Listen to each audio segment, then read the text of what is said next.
warahmatullahi wabarakatuh. Apa kabar anak-anakku semuanya? Semoga kalian tetap dalam kondisi sehat walafiat, tidak kekurangan suatu apapun. Dan pastinya Bu Guru juga selalu berdoa dari sini, semoga pandemi ini akan segera berakhir dan kita bisa bertatap muka.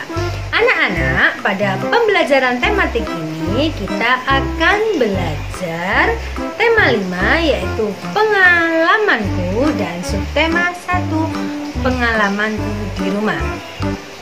Pada pembelajaran 1 ini, kompetensi yang akan kita capai adalah kita akan belajar tentang pengamalan sila ketiga Pancasila di rumah. Kita juga akan belajar tentang bagaimana cara menanggapi pembacaan puisi, dan kita akan belajar tentang fungsi dari alat ukur.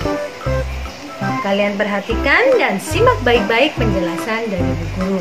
Jangan lupa siapkan buku dan alat tulis kalian.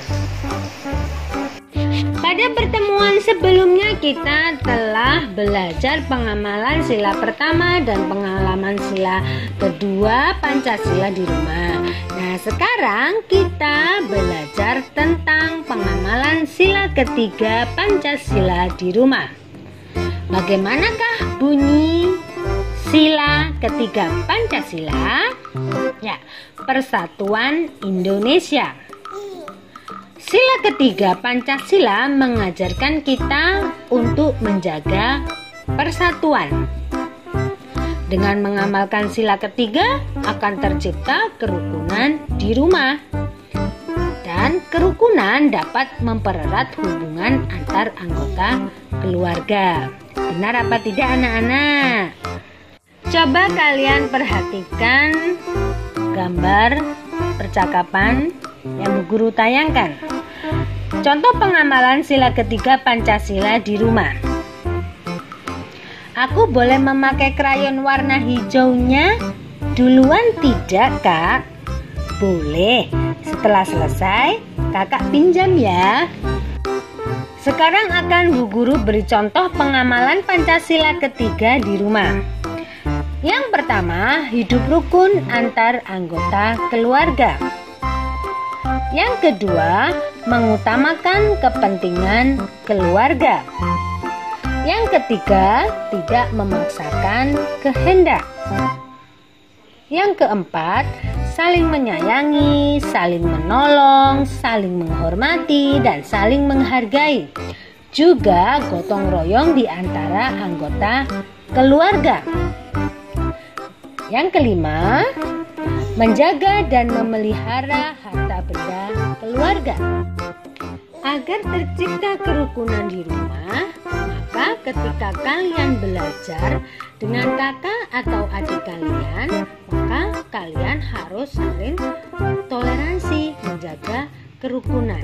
Nah, ketika kalian belajar membaca sebuah puisi, maka kalian ingin kakak kalian atau adik kalian atau mama kalian atau ayah kalian untuk menilai atau memberi tanggapan terhadap puisi yang sudah kalian baca.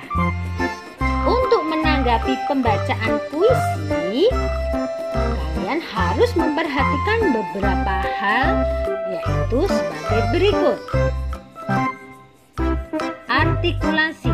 Artikulasi adalah kejelasan pengucapan. Jadi pengucapannya harus jelas, tidak mendengung atau ada beberapa huruf yang hilang.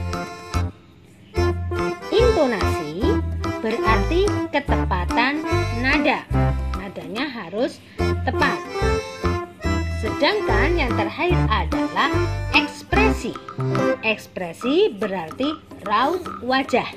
Di sini, jika kalian membacakan puisi dengan tema sedih, maka wajah kalian harus berekspresi sedih.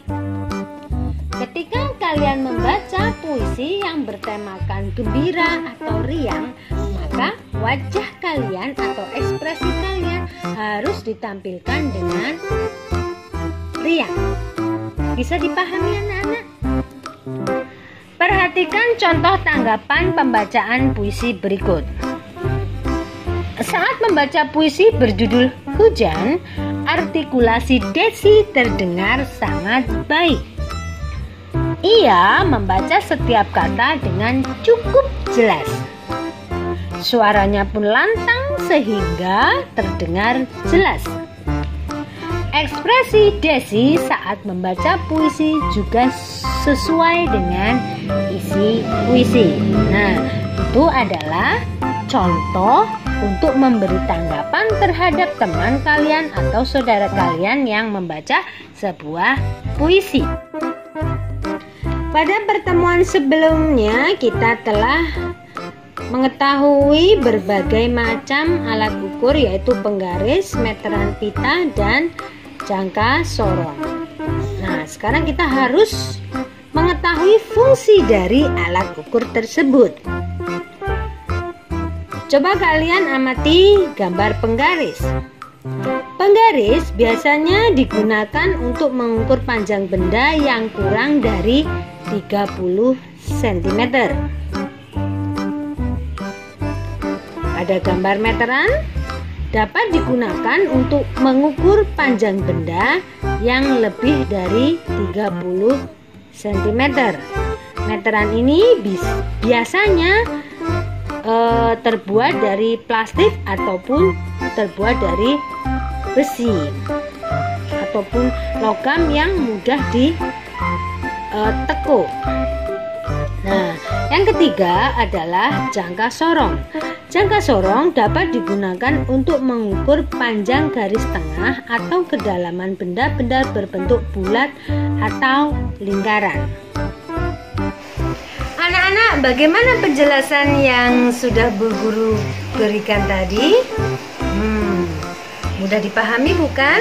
Nah, dapat kita simpulkan pada pembelajaran kita ini bahwa kita dapat mengamalkan Pancasila sila ketiga di rumah, yaitu dengan cara hidup rukun dengan anggota keluarga, entah itu adik atau kakak ataupun dengan saudara kalian yang lainnya. Kita diharapkan bisa saling tolong menolong dan sayang menyayangi. Dan juga kita juga belajar tentang bagaimana cara membaca puisi yang betul. Dalam membaca puisi terdapat artikulasi, intonasi, dan ekspresi, ya. Dan kita juga tadi belajar tentang fungsi dari alat ukur seperti penggaris, meteran, dan jangka sorong.